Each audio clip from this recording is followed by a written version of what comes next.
Bonsoir à tous, bienvenue. Dans l'actualité, ce lundi 22 mars, le ministre de la Construction, du Logement et de l'Urbanisme, Bruno Nabanye-Koné, s'est rendu sur des sites d'immeubles effondrés dans la commune de Cocody. Deux accidents qui enregistrent au moins une dizaine de pertes en vie humaine. Le ministre a appelé les maîtres d'ouvrage à plus de civisme et de responsabilité dans la construction des bâtiments. Le gouvernement entend intensifier la lutte contre ces mauvaises pratiques dans le domaine de la construction. Une autre lutte importante pour la Côte d'Ivoire, celle contre les crimes économiques et financiers.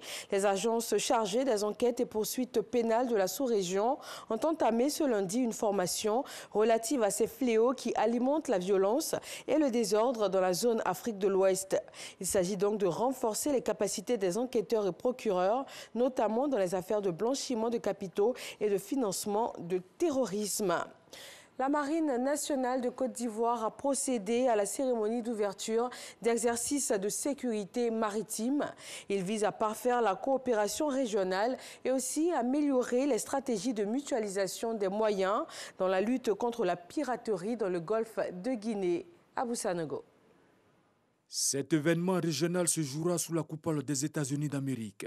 Ainsi, pendant 7 jours, les marines des pays du golfe de Guinée devront manœuvrer en mer aux côtés des navires de l'Italie, de l'Espagne et de la France. Il s'agira de mettre en œuvre des scénarios conjointement conçus pour la lutte contre la piraterie maritime, la pêche illégale, non réglementée et non déclarée, la pollution maritime, le narcotrafic, la recherche en mer et le trafic d'armes.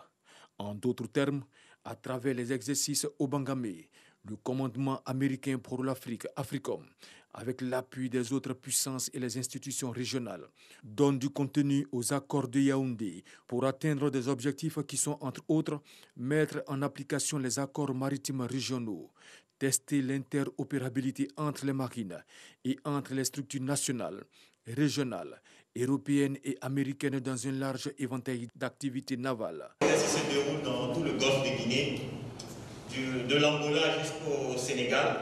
La zone qui nous intéresse, ce sont les eaux ivoiriennes, avec essentiellement 2 côtes qui seront activés.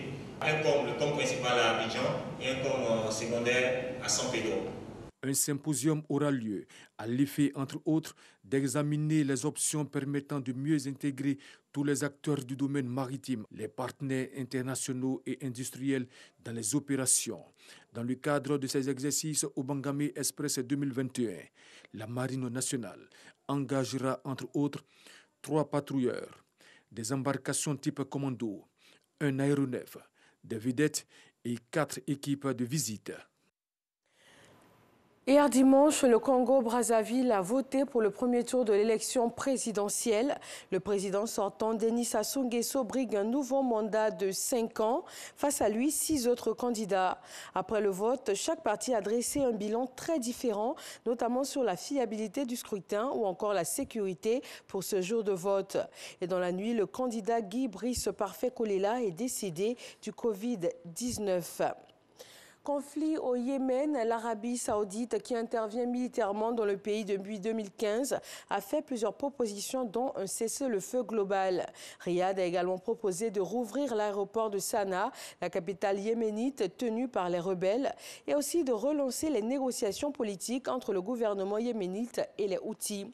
Les rebelles, de leur côté, avaient récemment fait de l'ouverture de tout l'espace aérien et maritime une condition préalable à tout processus de dialogue. Ils ont donc rapidement refusé les propositions de Riyad. Un autre pays sous tension, la Birmanie. L'Union européenne a annoncé ce lundi des sanctions contre le chef de la junte militaire au pouvoir. 9 des plus hauts gradés des forces armées et le président de la commission électorale figurent eux aussi sur une liste de personnalités sanctionnées. Les raisons, la répression menée par le pays depuis le coup d'État. Ces sanctions consistent en une interdiction de se rendre ou même de transiter par l'Union européenne et un gel de leurs avoirs ou de leurs ressources. Voilà, c'est tout pour ce bref point de l'actualité. Vous retrouvez tout de suite l'actualité également dans nos régions. Et je reviens pour le journal de 20h. À tout à l'heure.